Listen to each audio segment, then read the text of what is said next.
Next up is Mark Sebastian. Now, if you haven't heard of Mark Sebastian, he is one of the hosts on Volatility Views, the show on Options Insider Network. And he's also a principal at optionpit.com.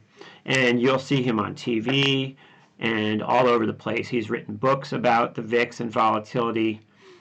And it turns out he and I both worked at the same company at one point. But without further ado, please welcome Mark Sebastian. We'll join the interview in progress right now. So I was trying to think back, and I was trying to explain to my mom, actually. So what is our timeline versus Group One, you and I? I think you came in after me. Let me tell you my timeline, and then you can tell me yours. I was there from. I became a clerk on the SIBO in '94. I went to San Francisco in the training program. And then I was out of Group 1 trading for another company by 2001. And then I left the SIBO in 2003. Okay. I was at Group 1. I started in June of 2001.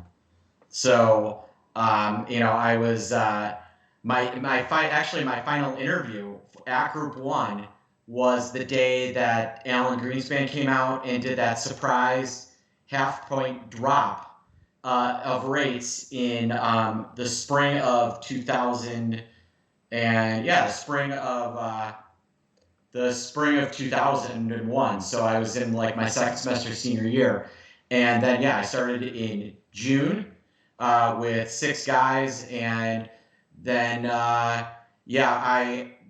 was there for a couple years. I actually left Group 1 to move back to Chicago in 2003 and started on the SIBO. So I probably got, my probable first day on the SIBO was in September, October of 2003. So we probably barely missed each other twice. Yeah, so when you started with Group 1, you were in California or New York? I was in New York. Okay. That's what I didn't, that's part of the thing that I didn't know. This is kind of inside baseball for people, but it's still, Right. I just wanted to kind of straighten it out. So how did you meet Andrew G then? So my market making and my employment and his, I think, overlapped by about 3 or 4 months as well. Okay. So I missed you, caught Andrew by 3 or 4 months, but then he and I both started writing for TheStreet.com on their option profits desk. And then we both put 2 and 2 together that we had been ex-Group 1 people and hit it off. I kind of explained what I was doing. He was like, boy, that sounds a lot like the Group 1 training program, but designed for retail traders. I go, that's exactly what it is. He goes, I'd like to be on board with that. So, we kind of figured it out, and he came on board shortly after we got going. So Option Pit started in 2000 and I want to say 2011 and 2010, and he started in 2011. Okay, so when was it that you guys were working for The Street? Was that 2007 or something like that? No, it was at the same time, 2010. So Okay. He started, we both started writing at the same time, then we started talking. So it was, it was fun to get to meet a veteran, somebody that kind of built the training program that really taught me what I was doing, and then get the opportunity to work with that person. It's been really great. Yeah, it was strange because if I could have picked the most unlikely trader that I would still be friends with 20 years later, it would be Andrew, just because we were kind of different personalities. He was a big golfer and stuff, and I was more into music. He was a jock, and I was more of a music guy. And anyway, so I was off the map from 2004 until about 2015. So I wasn't involved in the trading world at all. But then I came back and I started Googling people's names, and I found Andrew was writing for it was probably your website at the time, but he was writing for some blog or something. And that's how I reconnected with him. And then I found Option Insider Radio, just kind of researching. And then I ended up, reconnecting with everybody, which was fun. I didn't know. Now, did you know Mark Longo from the floor at all, or? I didn't really know him from the floor. I felt like after he and I met, I kind of remembered his face here and there, but no, he and I did totally different sides of the floor. Yeah, I didn't remember him at all either. But it's a big place, and I think he was in one spot when I was in another, et cetera. I mean, Right. I remember like the Nigerians and their kind of rise to fame. They were actually already kind of famous when I was on the floor, like for being football players and stuff. But they've always been kind of larger than life, those guys. Yeah. So I remember seeing Pete around a little bit, not really John, but I've since met John. He's a nice guy. yeah, yeah. I was more friendly with Pete, I guess. Well, they were running like a business. They were running a business on the floor when I was there, and Yeah. so I met them through that. And I was in this pit full of old guys at one point, and they kind of forced me to be the marketing guy because they wanted the title, but they forced me to go to the meeting. So I was stuck going to all these marketing meetings, and the only guy that was like someone you could actually kind of talk to was Pete Nigerian at those meetings. So um, the one good trip I got was I got to go to the green room in New York, NBC Towers, New York once for the SIBO, like on the SIBO's dime. But besides that, it was just like busy work with them. Well, cool. Well, I just wanted to, yeah, sorry. So we have the chronology sort of. That's cool. I still haven't caught up with Dominic Salvino yet. I've been trying to catch up with him for a while. I got his wife on Facebook, but I haven't caught up with him yet. And he would be a great guy to catch up with, I think, because he's really into the VIX. I mean, he basically built the product that we trade. Right. Right. Just to put things pretty bluntly, when the VIX was one thing until about 2003, and then they completely rewrote the index. And he and Goldman and SIBO were kind of the three of the parties, and someone from Susquehanna were three of the parties that really kind of put that whole thing together. So. And then he was the guy that basically built VIX options. I remember when it was just a pit with him sitting there and the VIX options, and he was just out there quoting them. And then one day, John O'Grady, came in and bought 10,000 calls, and that was that. And then the thing took off. And yeah, he is still in the VIX pit. He's not with Goldman anymore. He's with XFA, but he was still in the pit the last time the floor was open. So he's still at it. Well, there's some names that keep coming up, like from the pit, like KGK is still in contact with KGK, and Yeah. I get one of these brokers that he might have been slightly before your time, but this guy Mike Kelly passed away. He was like a Goldman Oh, I knew broker, Mike. Yeah, that was sad. Morgan I liked broker. Mike. Yeah. Yep, I really liked him. So that was sad. It's the floor is a weird thing because it's kind of like it's gone. So I mean it's still there, but it's kind of gone. Like the relationships are kind of gone. Yeah, Um, it's not what it was. That's for sure. It's very much just a place where business is done and guys leave. There's not the same kind of I'd say competitive camaraderie that was there before. totally. Yeah. So anyway, all right. So you and Andrew have this business. Can you Hmm. talk about that a little bit? Like what does your day is composed of? Are you mostly trading? Are you mostly teaching people? How does it work out for you as far as do you trade actively still? Oh Or yeah, okay. yes. I trade pretty actively. So, I do run a small hedge fund, and then I trade on my own across several accounts. With some decent size, and then so my day. Part of the reason why I'm good at what I do is because I still just sit there and stare at the screen all day. Um, I am very much kind of biz dev, marketing, sales, product development, trade fulfillment, trade idea generation, and then Andrew's much more involved in the direct one-on-one work. So Andrew and I do a lot of the group mentoring together. We do group classes together. I do some one-on-one work, some consulting stuff, but Andrew's primarily kind of the one-on-one guy. I'm the large group guy, and I'm the one that is going to do a lot more of the trade ideas, the TV hits, and business development. So we work really well together, though. Well, you've definitely been on TV a few times. Yeah. What is that like? When was your first like big time on TV? Has that been going on for a while? Yeah, I mean, I was on Fast Money once. I had a PR person reach out to me and say, "Hey, I'll put you on TV." I was like, "Okay, let's see you do that," and she did. And then CME picked me up, and I started doing hits for there. SIBO asked me to start doing some stuff, and now I basically get contacted directly by the different networks to go on TV and talk markets because they know that I'm not full of it, and I'm sitting here doing the work, right? And that's what I think really differentiates a lot of the long-standing people and the people who have to continue to pay a PR person to put them on, because a PR person gets you on to push a message. I go on to talk markets, and I don't really have a message other than here's what I'm seeing right now. Yeah.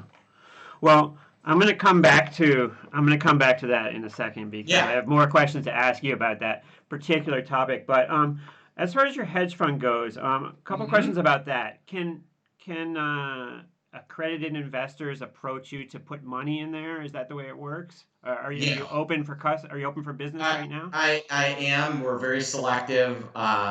We're just about to hit our 3-year track record, and then I'll be a little less selective about who comes in. But I have to tell you a very tight line. I don't really market it at all. Hmm. So someone basically has to reach out to me and say I'm interested in it, and then we'll sit down and talk about it. Just because I don't. There is a very very thick Chinese wall between what we do at Option Pit, which is a publishing company and is a publisher, and what I do on at Carmeline Capital, which is a private hedge fund for specific accredited investors. Okay. How would you characterize like sort of the theme of your hedge fund?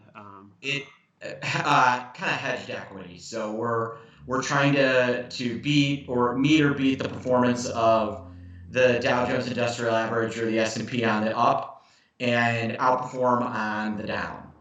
Okay. And that's really, we're trying to not lose as much as the S&P loses on sell-offs, and win on the rallies. So famously, we were kind of out of the way and a little bit long vol as the vol apocalypse was coming on, because our proprietary signaling stuff said, "Hey, get the heck out of the way," and we did. Oh, great. Yeah. That's always good. Yeah. It's nice to be out of the way. Yes. And as far as like a fee structure for that, is that like just sort of a typical like Warren Buffett type fee structure type situation, or? Yeah. Yeah. Typical. A month, annual fee plus some sort of upside return. Cool. Yep. Interesting. Yeah, that's and now is there a ton of regulatory red tape to start a hedge fund? I've heard that it's a pretty they make you jump through a few hoops. You know, it was a lot of lawyers. Hmm. So it can be done inexpensively, Hmm. is my understanding. But we weren't going to do that because, again, we have a very thick Chinese wall between two existing businesses. So we had to go pretty strong by the letter, and none of the namby-pamby, let's just try and figure it out. So if I was just some schmo off the street, didn't have a publishing business, and I wanted to start a fund, my understanding is it can be done a relatively low cost, Hmm. but with needing to make sure that I have all my lowercase j's dotted. We went kind of the full bore. Yeah, that's better to be safer. Yeah, definitely. Yes. Be on the Yes. up and up. So you spend a lot of time on the air with Options Insider. Do you see Hmm. that? Do you see that as a marketing strategy for your business? Because I'm sure it's certainly many people have found you that way. Yeah, I do it because we do it because we enjoy it, and we've got a good relationship with Mark, and we like doing the podcast. But yeah, we definitely do get some business from doing the podcast here and there, and they tend to be up until recently, that's always been a very educated customer, Mhm. somebody that kind of knows what they want, and that's drawn them in. Obviously, the business has changed a lot in the last 6 to 12 months. So the listener demographic of podcasts like we're recording right now is changing as we speak. A year ago, who was listening to podcast networks about trading? Right. Old men were listening to David Ramsey or Yep. rebroadcasts of Mad Money on their podcasts, and it took a very educated and well informed option trader to listen to the Option Insider. Now that has changed. That has changed pretty dramatically. Well, he seems to have set up a pretty nice business model for himself, Mark Longo. And, I'm always curious as to how much, how many people are actually listening at any one time. It's very hard to tell because it gets disseminated over so many different networks that, Yep. but I've definitely met a lot of people who found me through that. So it's a Yeah. good, it's a legit thing, and he's got some great smart people on there too. That it was really fun doing that new.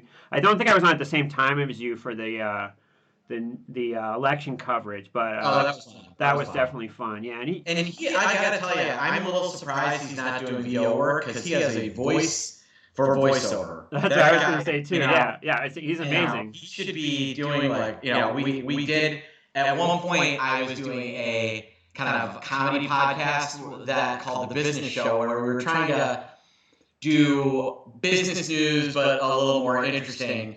And we couldn't really find a good sponsor for it because they're very think in the box in the business world. But we had him do the voiceover for the opening, and he did it was perfect. Oh yeah, I can imagine. Yeah, he's great at that. And I've noticed also just listening to that and interacting with Andrew and you that you guys are both hilarious and you bring a certain energy that a lot of other people don't to that. And I think a lot of it just comes from doing it, being on the air, talking, getting comfortable with it. I certainly Yeah. was a little nervous the first time I came on a live thing, um, but the more you do it, the more comfortable with it you get. And yeah, I have a great time doing it with you and Andrew because you guys are really witty. It's a fun. But you just have to be willing. You can't really come in with if you come up with an attitude or needing to push a specific mo, you're not going to come off as authentic.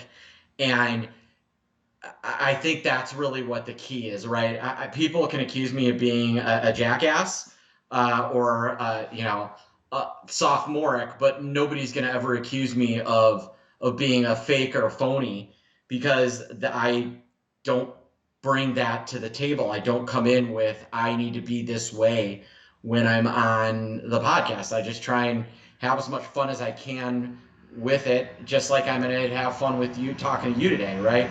My number one goal in this podcast is I want to have fun while we're talking. I want to have a good time, and I want the people listening to hopefully learn something, but also not be bored. And that's really why I think me doing talking to you or being on with Mark works.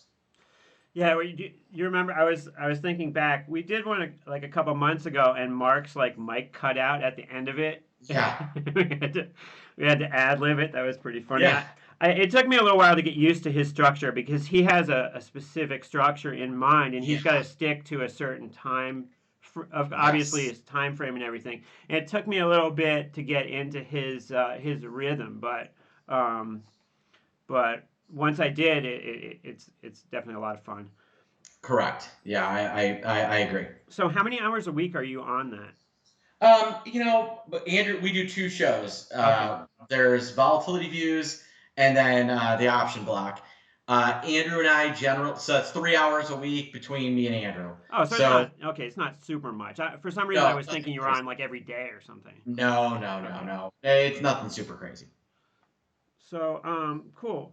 Well, all right. So you and Andrew always in different cities with this business? Yeah, Okay. yeah. At one point we talked about having him potentially move to Chicago, but there's just no reason. Yeah. Um, it was started. We were in the internet Zoom meeting business before anybody was, and it was interesting when they went all online for like my son's elementary school. I was so mad because having run a remote learning business for 10 years, Hmm. I could see everything they were doing wrong, everything that I didn't like about it. And it was driving me kind of nuts. And so I sat down and I started to write out like a big email about everything they should be doing. And my wife's like, what the hell is the matter with you? Uh, do you really think in the middle of what they're trying to accomplish here, they need a know-it-all like you telling them what they should be doing?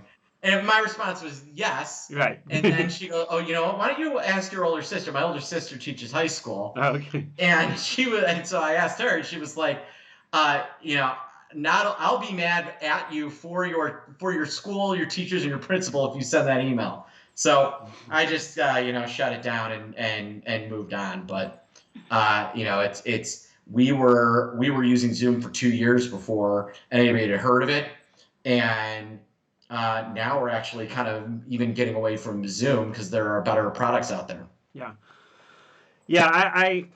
I sometimes, if I'm supposed to do a Zoom or some sort of conferencing, I had to do like a doctor appointment on the conferencing thing, and I was like being Mr.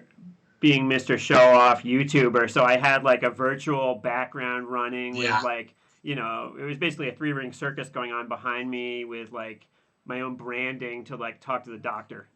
yeah, Because, yeah. that becomes the business after a while. And now it's like I did a guitar lesson online the other day, and I was like, it was so nice. It seems so relaxing because I wasn't live. Like right now, it seems relaxing because I'm not live. But Right. for some reason, it's better when you're not live. Well, yeah. So, all right. So you've just moved to Texas, Yes. and it took a little while to get there, but you're there now. What's it like down there? I've never been there. Oh, you'll love it. You'll love it. So,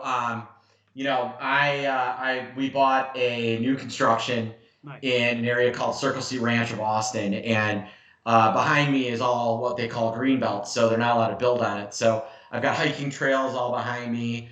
The city's nice. The weather's been nice. So in a pandemic, when you can't eat inside in most of the country, it doesn't really matter here because it's 75 and sunny.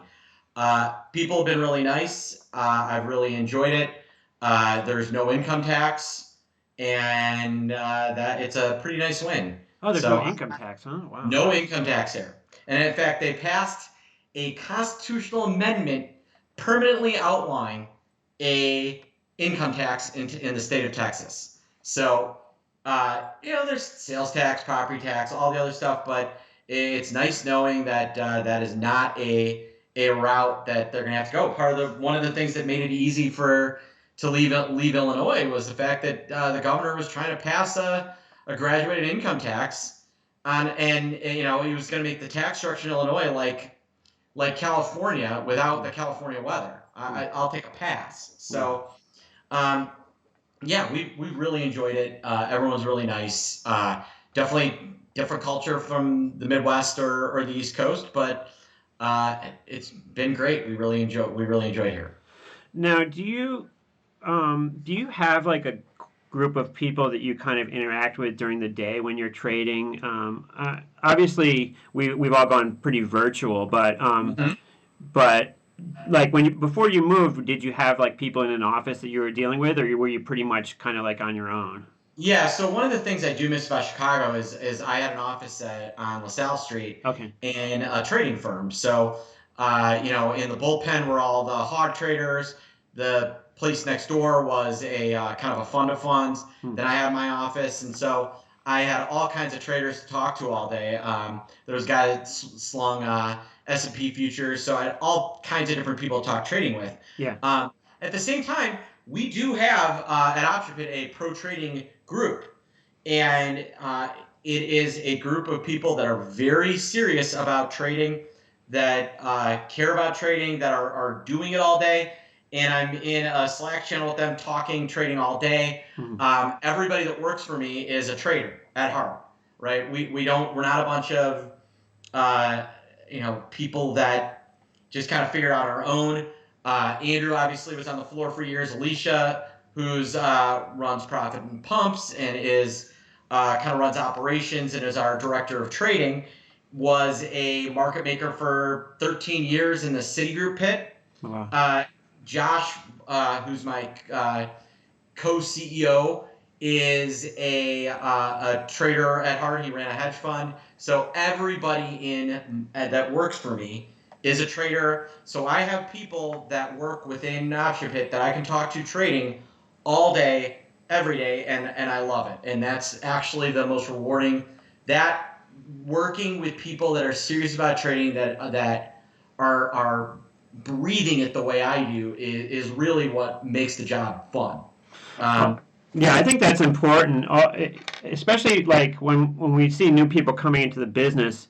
I try to put an exclamation point on that. That I have a similar thing where like I run a couple Facebook groups, and there's like a couple moderators of this option group, and they're all traders. They're all serious about it. There's like 10 of us, and I think it's really important that everybody who's trading has people to sound stuff off of, and has different voices that they can reach out to and talk about stuff with. And I think it's really important that everybody develops a network of some sort. And, for me, it's like some people you talk to, that guy's always going to be wrong. Every time he says get short, it's time to go long. Other guys are going to be just they're going to tell you what they heard, or what they're they're going to tell you rumors or gossip or whatnot. And um, it was one of the big adjustments for me coming out of the pit, was not having that camaraderie and not having that that busy noise. And when you first get in the pit, it's something you have to learn how to tune out. But once you leave, you kind of miss it. And I think so I'm happy that you say you have a kind of a network of people, because I think that's important for people listening to develop, is a network of people who are traders, who because it's going to provide a lot of perspective, I think. Yeah, that was one of the two big changes for me leaving the pet. Number one, the noise, the camaraderie, talking with guys, having other people doing kind of the same thing. That I missed. And then the other thing was I felt a little dyslexic when I first started. In that I was so used to the orders coming to me, I had to adjust my trading style to start generating orders. Right. So as a trader, when I'm trading EM, right? I'm making markets in the emerging market. So what generates my entire idea is, hey, XF came in and sold 15,000 calls. So now I'm going to go out and find vol to sell in all kinds of other places to kind of mimic what's going on here. And that was the piece that I had to get used to, was being able to find what paper was doing, or generate my own ideas. Right? When I'm a market maker, I'm forced to trade with retail paper and institutional paper as it comes in. When I'm a retail trader, no one can really force me to trade. This is one of the things that I think retail traders fail to recognize is really their ultimate weapon. No one can make you do anything. And so when you force yourself into these kind of ultra systematic approaches, these ultra I do this on 30 days and this in 15 days, which there are people out there that do that. Take that away from yourself. The ability, the number one thing that a retail trader has is the ability to initiate a trade. It is their most powerful weapon, and not something that should be given up by the retail public.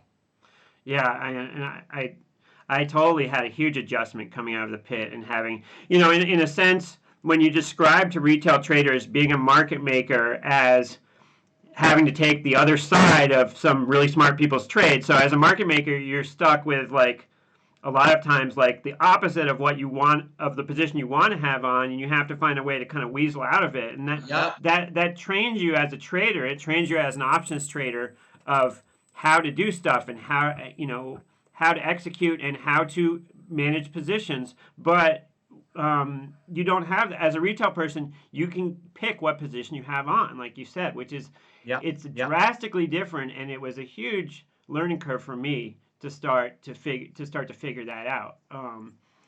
And obviously there's some small edge being a market maker. You can buy in the bid and sell on the offer, but that's kind of disappeared a little bit as of late. Yeah, so I totally agree on that one. And yeah, in the pit, you have to stand there and make a market. And if somebody pays your offer, you're selling that one. You can't just turn your screen off and take off. So I asked Andrew this question, and he didn't really know, but when how like market maker, how like if I go in Thinkorswim and I put like a vertical spread in, market makers will like take the other side of it. Are there levels as a retail person? Like, is there any way for us to gain access to like markets on spreads and things like that? Dave, I'm sorry, I missed that last question. My doorbell rang. No problem. I'm sorry. Like, how like if I do like a trade in Thinkorswim, like if I say I want to buy a vertical call spread, that pops up on a market maker screen, right? So market makers have access to additional like functionality that we don't have as retail traders. Like they have what's called a complex order book that on the individual exchanges, and interesting thing is that, and this is one of the reasons why when you have order, it makes sense to move to cancel, resend, cancel it, change the price a little bit, because the algos that the liquidity providers that Thinkorswim is selling your paper to, if they don't want to market right away, it's going to sit on one exchange or another. It is not a regular option. Regular options, right? There's this big huge NBBO. Complex orders sit on a few exchanges, and that's it. So when you send a complex order or something like that, you have to know that where it's going and where it's sitting and where. And it makes sense to cancel and resend, and that is why people will come to me like, why is the lining up and my complex order isn't filling. Well, here's why. Because your complex order is sitting on the Philadelphia exchange, and then NBBO is lining up between the Nasdaq and the Maya. And so if you cancel and resend it, then maybe they'll go to SIBO and they'll trade it. But it might be sitting there and not something that the market makers are going to immediately pick off. In fact, there are a couple.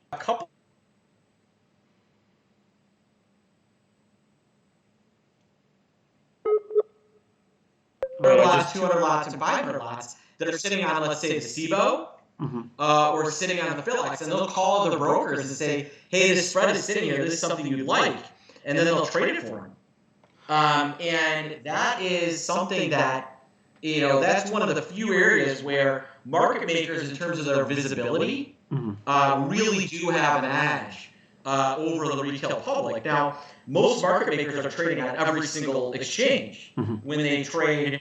In my day, in our day, like there was a group one guy who traded Best Buy in Chicago, and a group one guy traded Best Buy in New York, and one in Philadelphia. Now the same group one guy is trading Best Buy across 14 exchanges. And so he's looking at all the different order books that are there. And that is one thing that I think market makers truly have. So complex orders are one thing retail traders really need to learn how to use and manage to their advantage in order to excel. And that's actually lagging individual orders to create a spread can work to your advantage. If you know how to do it, especially in a name like Thinkorswim, where you're able to toggle between the exchanges. That can really work to your advantage. So what is it? Being a market maker nowadays, what does it entail? Do you have to get a seat lease that covers multiple exchanges? How much does it cost these days? Yeah, I mean, your nut is outlandishly high. Most market makers that are making markets. Yeah, they have seats across 13 different exchanges. Not all of them actually charge you, right? There's all kinds of they'll have different ways of trading, right? Like how they PFOF, how they deal with the seat license. But yeah, if you're a market maker, you're basically putting out one quote that's being disseminated to 12 exchanges. Yeah, it's a different world out there, and it's very computerized. All right, so let's get into volatility here for a second. Let's get into the term structure. So we're at all-time highs in the market, and the VIX is not at all-time lows by any means. No. Term structure looks kind of normal-ish, kind of. I mean, the spot is below the futures. We are in contango in the front 2 months at least. And we look kind of firm-ish today, although the VVIX was down 5. VIX was down a point. What do you, with the elections over, what's the main things that are affecting the VIX right now, would you say? I mean, you gotta look. We're now at the lowest level in the VIX since February 2020. The first day where things really kind of started to fall apart. I mark the 19th as the official day when I marked this the first official day of pandemic selling. But really the first day where people realized that there was going to be pandemic selling was the 24th of February, where we gapped open to 22 and a quarter. We're now below that level for the first time since that day. And I think that is a really key level. I think we're lining up for a true return to normalcy. We've had a very top heavy rally. The market is at an all-time high, but it's not the same market that's at an all-time high as when we began. So you look at the S&P, you look at the S&P 500, and when we began, its top five names made up about 15% of the index. They now make up over 23% of the index. Between you've got what I call you got Apple, Microsoft, Amazon, the Google twins, and Facebook, and now Tesla's going to be added. Those are five names that are in the S&P that account for 23% of the index when you add in the Berkshire Hathaway. And Berkshire Hathaway is number 6. So a lot of mega caps are no longer mega caps. When I was on the floor, the biggest 500 was ExxonMobil and Chevron by a landslide. And I can remember that CNBC was reporting how are they going to report these types of earnings when people are out of a job. And you don't hear the same kind of question, which is kind of interesting about Amazon and Apple with what's going on here. So I think we are in for a very interesting rotational trade, and the VIX is maybe signaling that. That's maybe why it's where it's at. I don't think we're going to see a new high in the Nasdaq anytime soon. A blow off the top, right? The NDX is sitting right at 12,000, right? Not the all-time high. The all-time high is 12,500. Let's call it. So we might not see a major blow off the top from there. I think the Nasdaq is probably going to be the less interesting indexes for the next few weeks and months. At the same time, we could see a pretty strong catch up from some of the other indexes. So I've been telling people I would be rotating out of SPY and into a name like RSP. RSP equal weighted S&P 500 because I think that the growth that we're going to see is in names like XLF, which has plenty of upside to catch up to. XLI has maybe a little more room to grow. XLU, XLB, a lot of the more boring names have a lot to make up. IYT, hotel. A lot of those names are where I see us potentially able to pick up some upside. The way I envision it is I think the Dow Jones is going to outperform the Nasdaq over the next 3 months. I think that you're going to see the VIX come off substantially. I think we're talking 15 VIX when you and I get together sometime in March, and maybe lower. I think that S&P maybe is flattish, maybe a little up. Nasdaq might even be down. But market breadth will be significantly more positive than it's been. Most of the rally that we've seen was on terrible market, led by three or four or five companies. Yeah, it's like I've pulled up for my viewers. I just asked them to pull up a a year chart of the VIX, and so when you do that, the story is kind of like we've been in this big COVID spike the whole time, and it seems like we're getting close to that chapter of the VIX ending and moving on to the next chapter.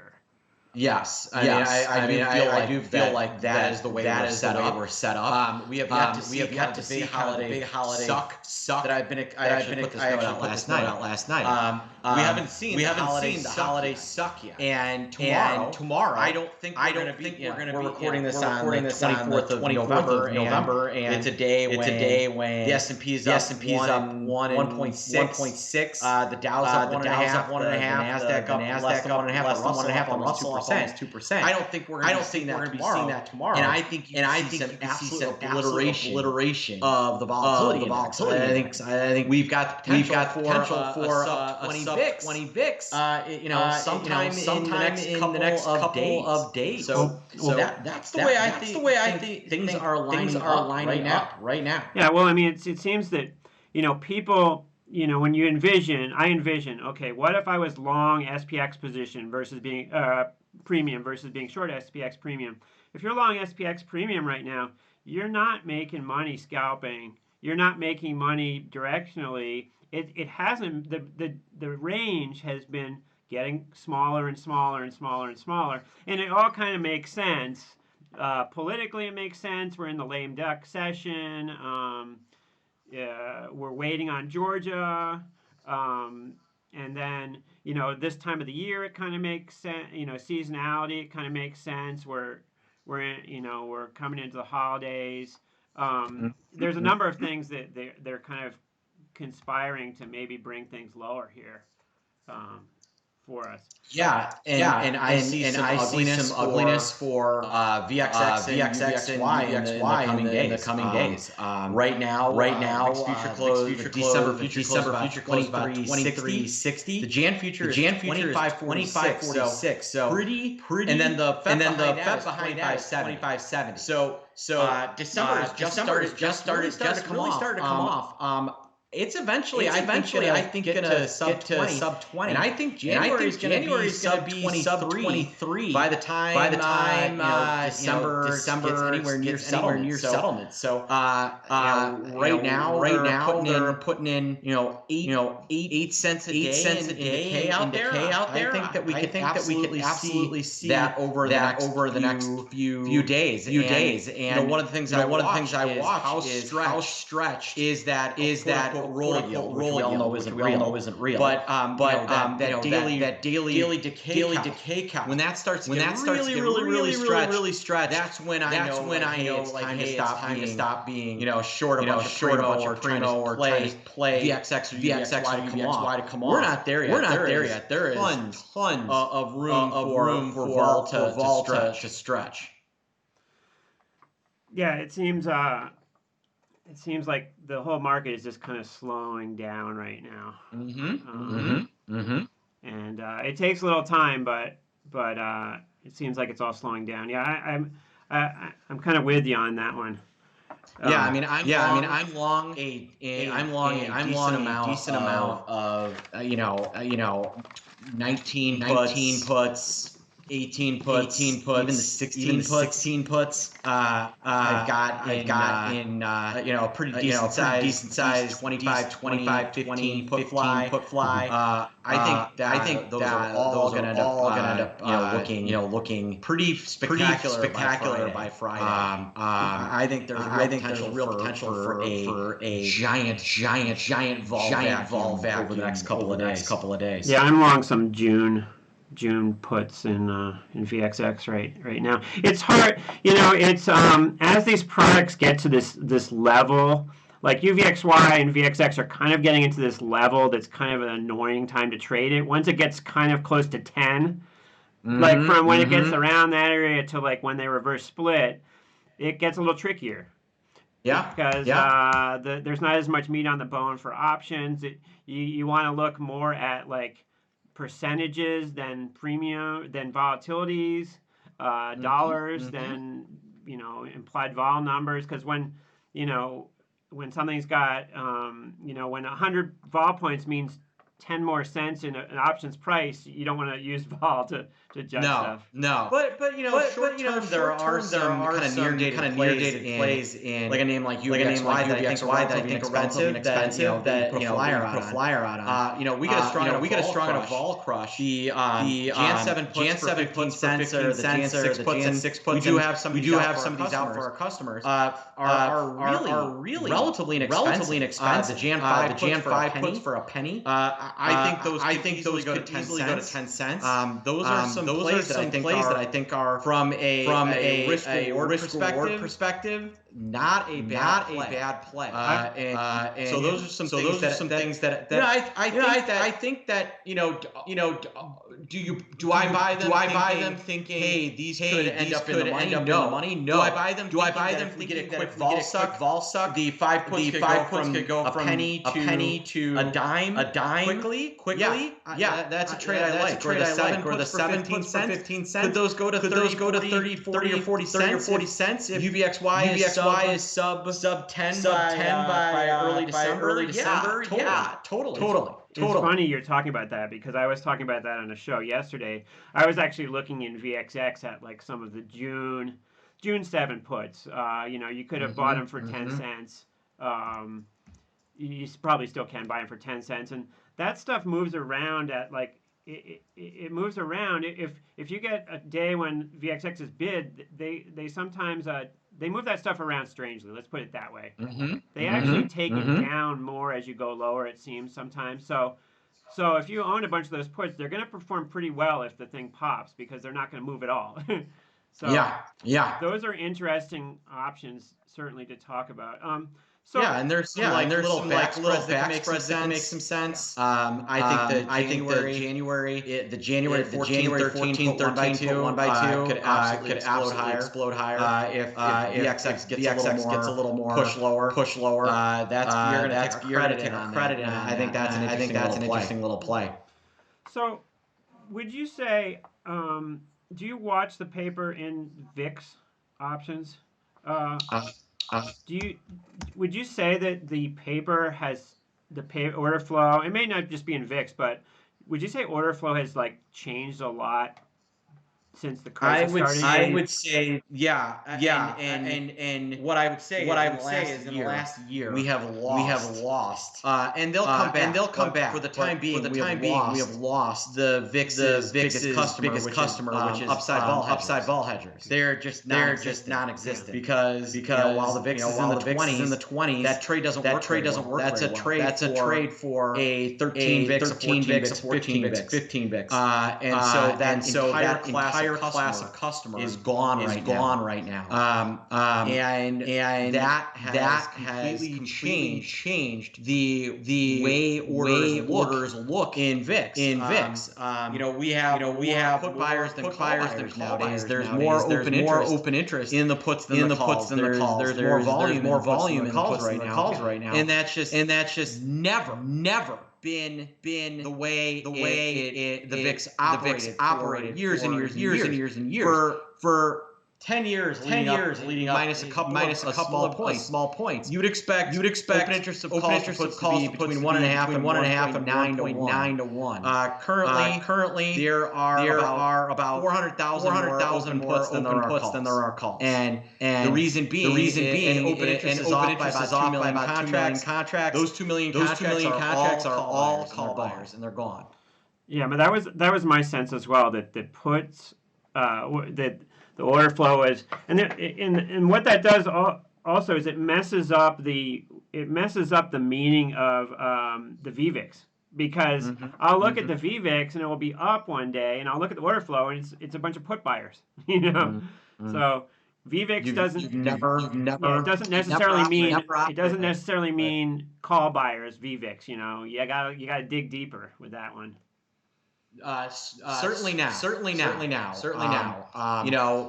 When we get back to 13, 14, 15, I think a lot of the big mean reversion trade is probably going to go away, and you'll go back to the convergence trade. So the mean reversion trade is, hey, the VIX is 25. Eventually it's going to get back to 14. We're playing that reversion back to its mean. The convergence play is the VIX is 14 and the December future is 16. They're gonna have to meet.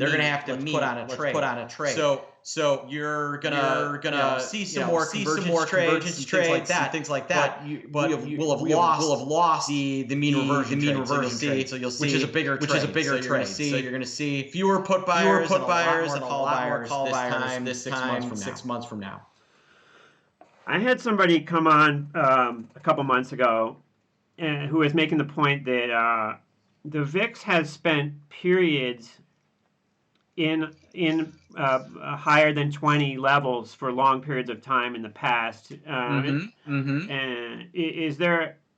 I mean, there's always a possibility of something of anything happening, but is there a case for where we could stay above 20 for a while this year? Or you're pretty much sold. You're pretty much sold on the fact that we're here's how the VIX gets back to 20. All right, here's how the VIX gets back to 50. They start disseminating the vaccine, the COVID vaccine, and it's going to start going out to people in December. And within a short period of time, the vaccine starts killing people. And people take the vaccine, people die. One person, two people, five people.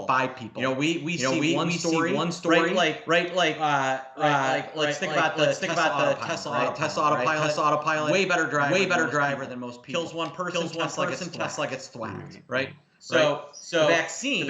We see some anecdotal evidence. People getting sick and dying from taking the vaccine. We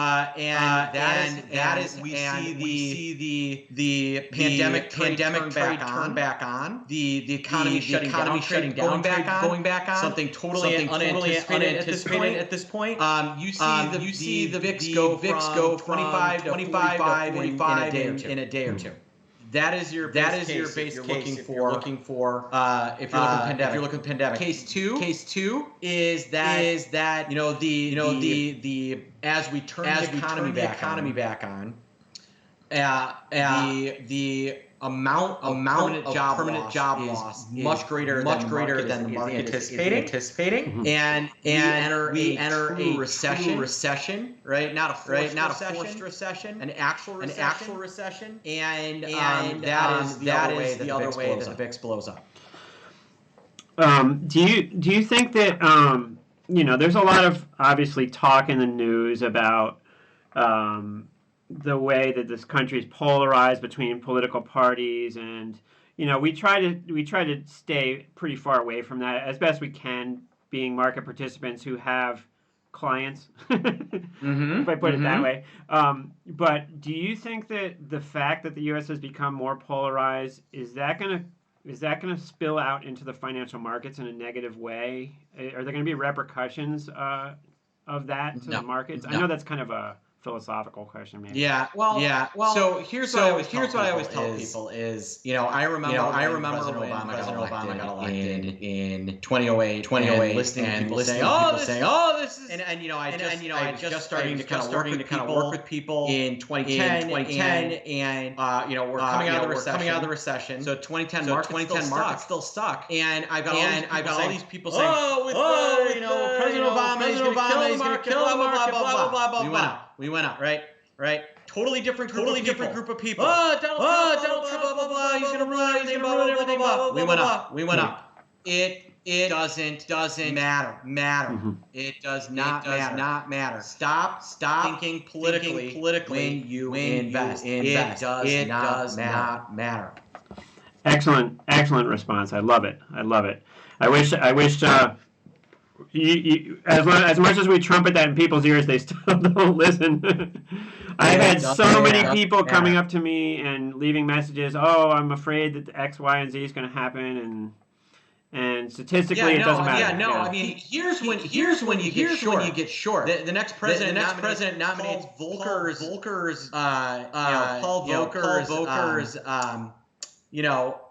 lead understudy to be chairman of the Federal Reserve. That's the time where we can see a true shift. So a major, I pay more attention to what's going to happen to monetary policy than what's going to happen with markets.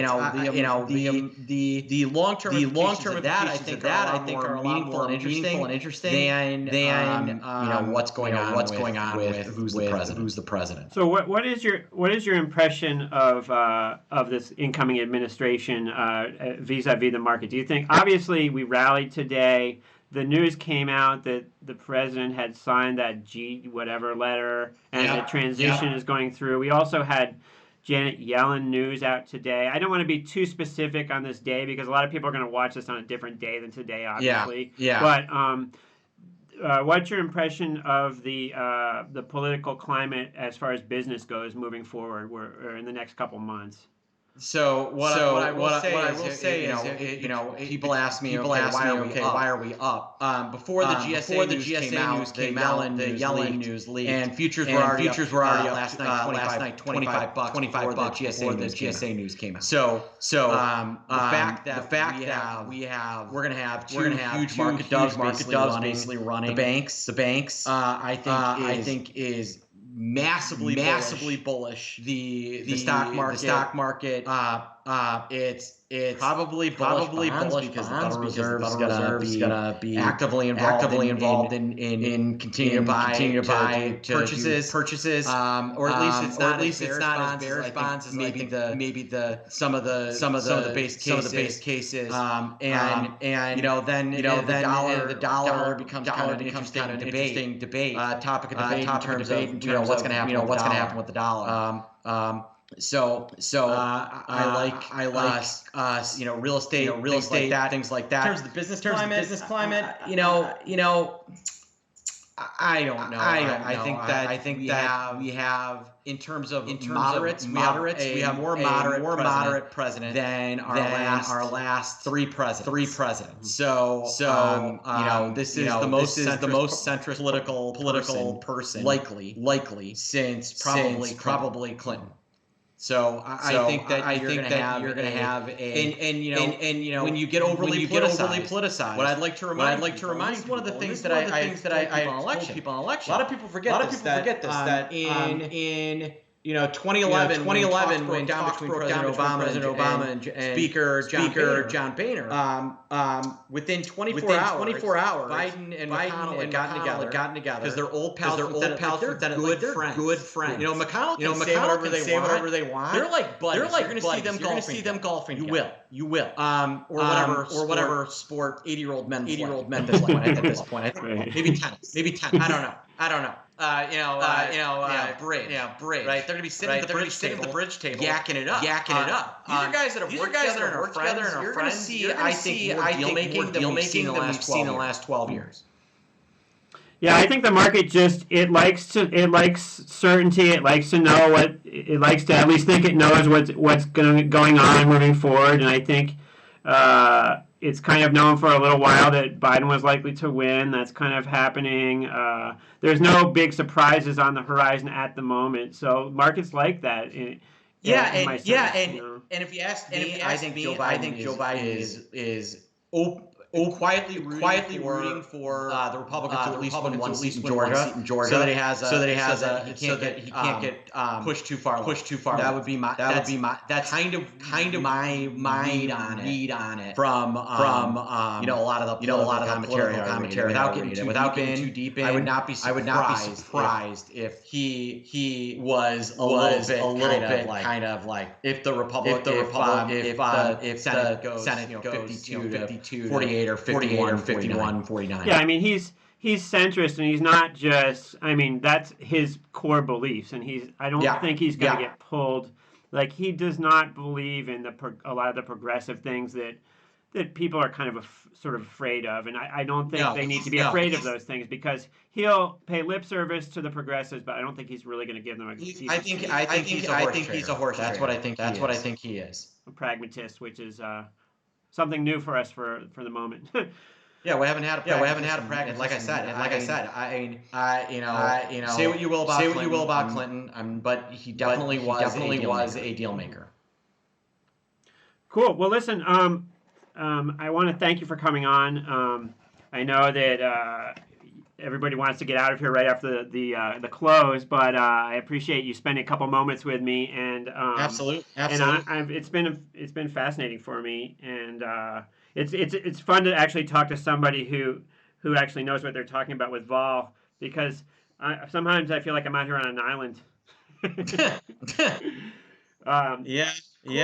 Well, and I keep missing my spot on the show, on the Vol View show, just because my Fridays have been taken up lately, but I want to get back on there with you guys again. We'll get you on. It's a good show. It's a good show when you're Best of luck, and everybody, I'm going to leave links not only to the Option Pit website, but also to your hedge fund, just so people are curious about it and want to check it out.